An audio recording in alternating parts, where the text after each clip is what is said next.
What's up guys, T-Party Jackson here, and it's time to update my soul skill guide. As you know, I took out the old one because it's already outdated, and now I have the time to update the one, and we're gonna go through all the soul skills and what you can unlock if you put certain points on those soul skills. And I also gonna divide those soul skills in 3 categories, tier 1, tier 2 and tier 3. Tier 1 is or are the skills which you will most likely pick or go for first, depending on the class. Tier 2 is a viable option, and tier 3 is most likely useless or just fillers. So let's start. The first thing you will see is compared to CBD2 here, you had in the CBD2 magic, physical attack and magic attack was kind of useless in CBD2, and none of the magic classes or as a war mage, you didn't even put 1 point in there because the spell unlocks were really miserable. So they changed it, and which is actually really good because now we have attack, and attack counts for every class. It doesn't matter if you deal physical or magical attack. So the first one, as you can see, is attack, and each point in attack will give you a certain percent attack damage boost. And the first unlock here, if you put 30 points in attack, is 10% additional damage on elite mobs. So it's not 10% additional damage on boss monsters or normal monsters, it's only on elite, but still worth it for a lot of epic dungeons and even in rifts. The 60 points passive effect which you're gonna unlock is increase attack by 3% when you have 90% or more HP. So this one is obviously for some damage dealers who won't be in the battle. So it's actually useless for Dark Lords. You're gonna lose always a little bit of your health, so you won't gonna get profit from this passive. So it's actually viable for a lot of damage dealer classes. The last one is for PvP. So if you put 90 points in it, you have a chance to restore HP. Restore 5% from your damage as HP. So this is actually a tier 1 skill. Depending on which class you play and which playstyle you pick, you're gonna have it gonna try to level it up as one of the first skills. And I would say as a Whisperer, it's really high chance that you're gonna go first for attack and go for the other things next.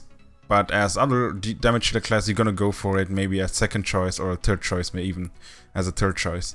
And as a Dark Lord, who's gonna go for tank, you won't need that. Maybe as a filler.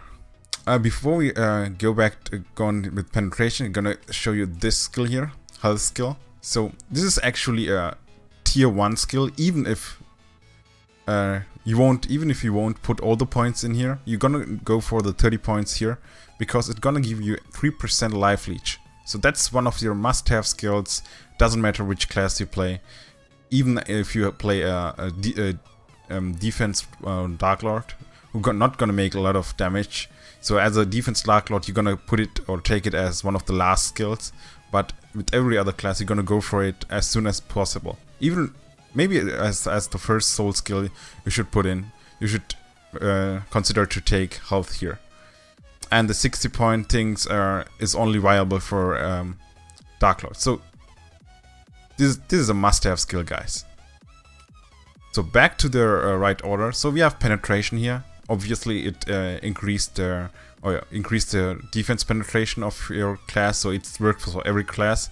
But still, it's a tier 2 skill because you won't go for that one as one of the first one. So it's kind of like a filler because you're gonna have 500 soul points cap.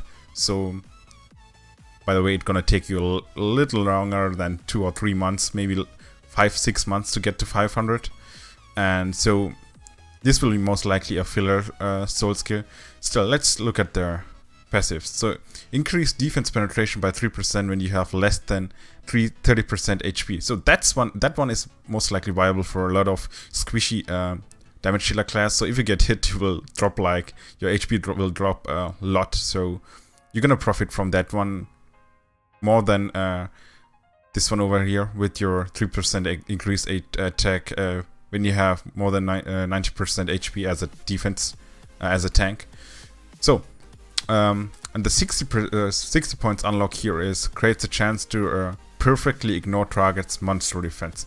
So this chance will be most likely really low, like the chance on other skills. They are I'm gonna go through the other skills, and they have some skills have the same description, like has a chance, and which means 1 out of 100, something like that. And if until obviously if you have a lot of luck, it's gonna trigger much more often. So what does it mean? It means you're gonna ignore the complete every armor they have and just deal full damage. So that's actually a huge difference, but it's like a gambling or luck based skill, so it's okay. So the last one, obviously most of the last skills here are for PvP, and this one is also for PvP. Attacking other players creates a chance of additional inflicting 5% of outgoing damage. I don't need to explain that one.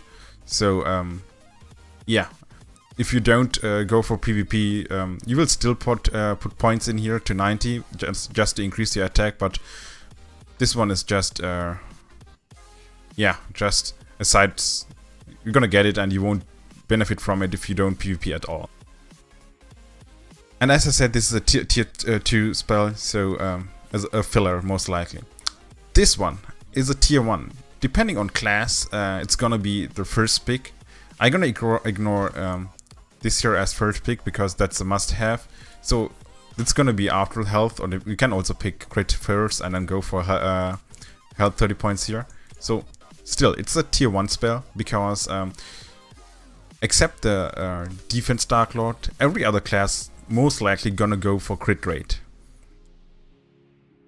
And they changed the first spell here, first passive feature gonna unlock. In CBD2 it had a little chance to reset all your skills, or reset some skills if you land a crit on a monster, but now they changed it.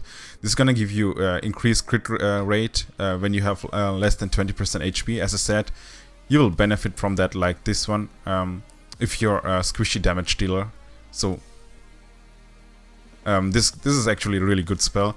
And the 6% crit rate, as you can see, on 60 points is really much and really worth it.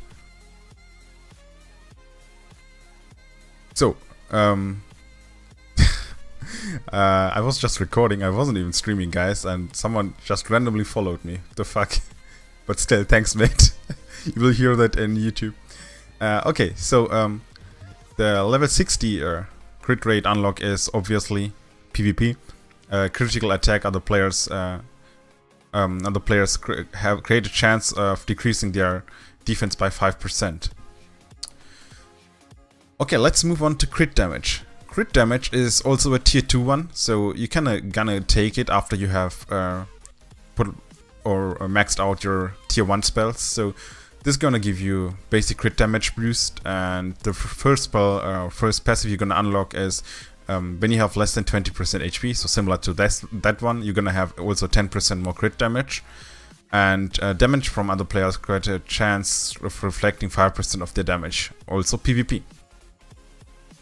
Let's move on to defense. So obviously defense here is tier 1 if you are one of the most tier 1 spell if you are gonna go for the defense Dark Lord.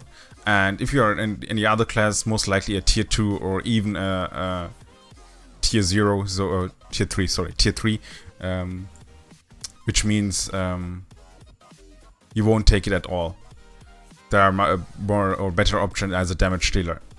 Okay, so what you're gonna get here is a flat defense increase for every point you put in, and upon putting 30 points here, you're gonna get 3% defense increase every time you get attacked. It's similar to the endurance artifact, if you watch my artifact guides, guys, and which means you're gonna have 9% more attack if you get hit 3 times in a row from a monster. Converts 5% of defense to attack. This is a good choice. Maybe this spell will make it viable, or even a tier 2 spell for a two-handed Dark Lords. So because 200 Dark Lords already convert a certain percentage of their defense as attack, and this is gonna boost it even more. And the last one is increase defense by 1% for every enemy in your vicinity. So this one works not only for PvP, this is for even for PvE useful. So most likely this is gonna be for something for Dark Lords as a tier 2 spell, and as I said, for damage dealer it's gonna be a tier 3 spell. So it's gonna up your defense to 10% if you have 10 enemies around you.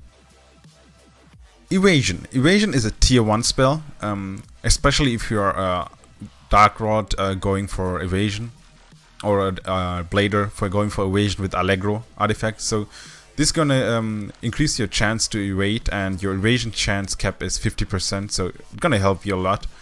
And the 30 points unlock here is successful evasions create a chance to restore 5% HP. I tested this one. The chance is really low, guys, so those chances, they don't write how high the chances are, so you don't have any numbers, but most likely those numbers are really low. Or in most cases they are really low. So the next, with 60 points, you're gonna unlock increased evasion rate by 5% when you have less than 20% HP. Most likely gonna trigger as if you play a Blader. So you're gonna be a low HP a lot of time because you're a melee class, and additional to that.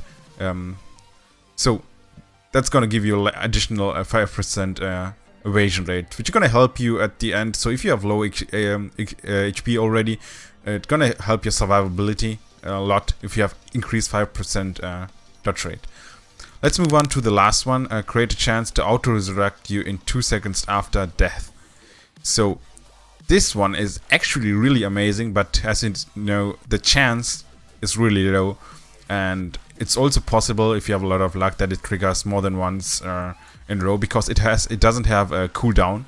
So it's possible, but unlikely to happen that you're gonna get resurrected multiple times in a row, even if you die. So just a luck-based skill, but still a good one.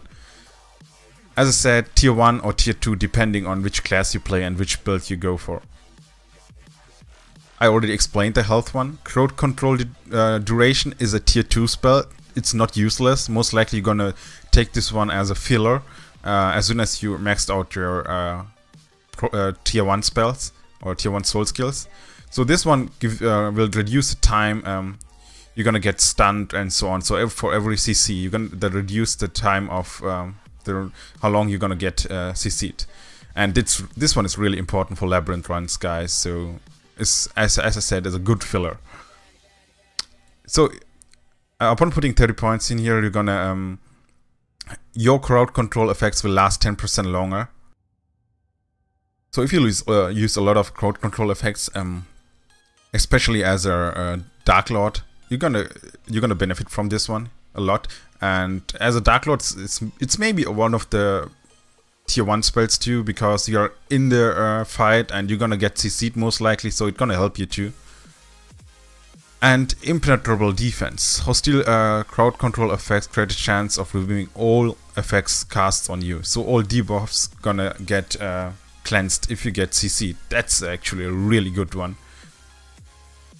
So as I said, tier 2 to maybe tier 1 if you are a Dark Lord, defense Dark Lord. HP recovery, seriously, in my opinion, I don't know which class should go for HP recovery. It's a tier 3 one, so maybe a filler, most likely useless, but still I'm gonna go through that. Every point will gonna give you HP recovery, boost the HP recovery, and improve potions effect by 20%. This one is good.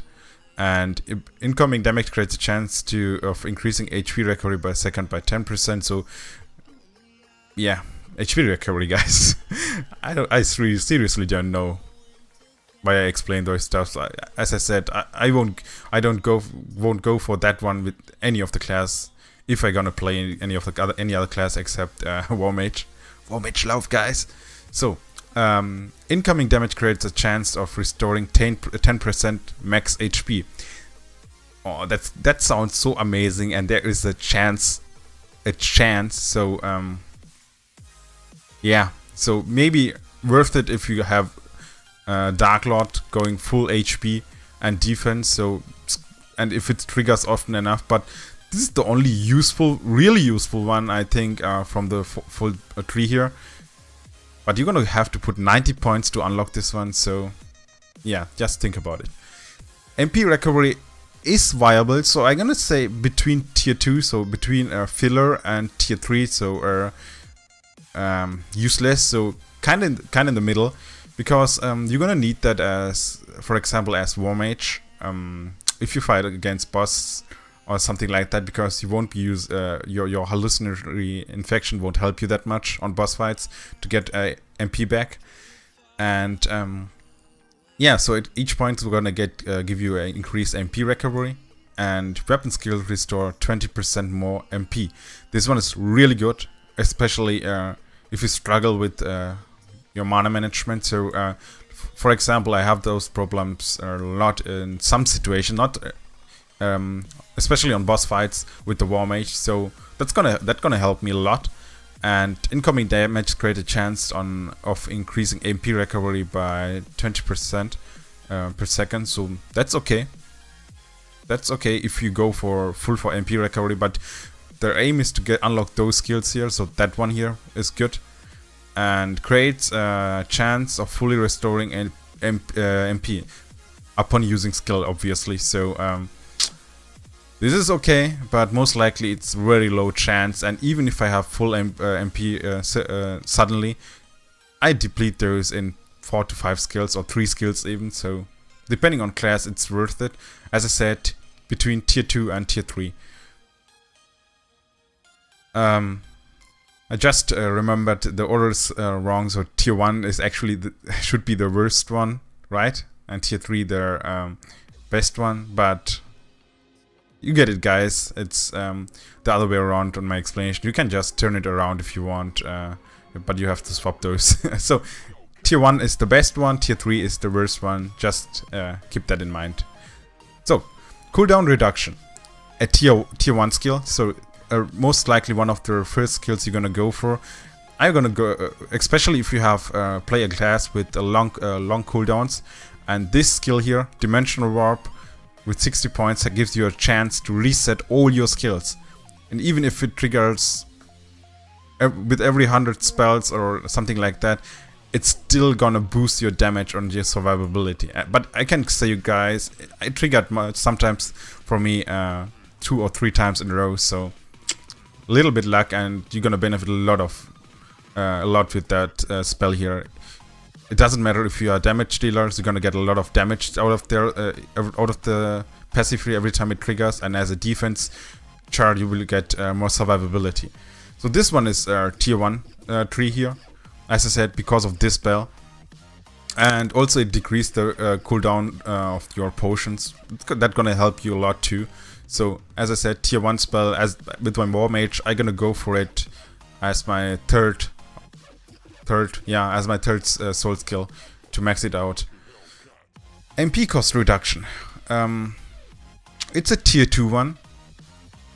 I wouldn't go for it as one of the first skills, but still worth it, because you're gonna try with most of the class to get the MP cost reduction to 50%, and so the 30 points will unlock the incoming damage creates a chance of decreasing MP cost by 10%. So this is gonna help you if you are melee or some class, or if you are a class which is gonna get a lot of damage frequently. But if you are DD, a char, a class which should avoid damage, you won't benefit that much from this skill. And creates a chance of negating skill MP cost 1 time. So this one is okay. This one works for defense, melee, and range class for all of them. So yeah, there is a chance to that which will make one of the spell actually you can cast it for free. So let's move on to the useless things here. Movement speed, guys. Increase movement speed by 5%. The only one who's gonna benefit maybe a lot with this one is Whisperer. but still I think it's still a tier 3 one, so a useless to less likely filler skill. So each point will increase your movement speed, obviously, and that one will increase your movement speed by 5% out of combat, useless. Incoming damage creates a chance of increasing movement speed by 10%, so that's worth one, but still there are better options to put your 60 points in. You can put your 60 points in somewhere else and you will get much more benefits out of it, out of the points. Money. Everyone needs money, but still, you won't put any points in here. Hopefully not, guys. Everything else is better than this one, so it's obviously a tier 3 one. Decrease the ETM repair costs by 30%. Zen restores 0.5% HP every time it's obtained. Useless on boss fight. Increase XP gain. So this is the XP one. You can put points in it if you start the game and you want to get the little bit extra percent to level up faster. You can put points on it. Upon reaching level 65, you're gonna reset it. So completed quest gives you 5% more XP. So as I said, if you are still leveling, you can go for that one. But 65, you're gonna you have to reset it. Killing monster gives 5% more soul XP. So obviously this one won't give you soul XP bonus, only the normal XP. But the last skill here unlocks will give you additional 5% soul XP if you kill a monster. Just keep that in mind, guys. XP is not soul XP here. Only this one will give you 5% soul XP. Magic side. Nope. No go, guys. No go. You can go for it if you have, I don't know, just want to troll a little bit, or if you feel like, okay, this 5%, 6% maybe gonna give me a lot more items, so go for it if you want, but I won't do that. It's a tier 3 spell, so a useless one. Increased shine and other neutral buff effects by 20%, so it's gonna increase those shine effects which you can get from rifts, but still on boss fights or in serious fights it won't help you that much. Improve shine and other neutral buff effects by 5%. Okay, so this one increased the duration. I was just wondering what the fuck it's actually the same. Nope, it's not. This one increased the duration of those effects. This one increased the buffs, the numbers of the effects by 5%. So yeah, as I said, most likely a useless one. You can go for it if you want to have a fun gameplay. So yeah, that was it, guys. I hope it wasn't confusing at all and I could help you a little bit. If you have any questions left, guys, feel free to ask that in the comments. And if you like that one, as always, a thumbs up, I would like it. Yeah, man. So we're gonna see us later in the stream or on our next guide. Thanks, guys. See ya.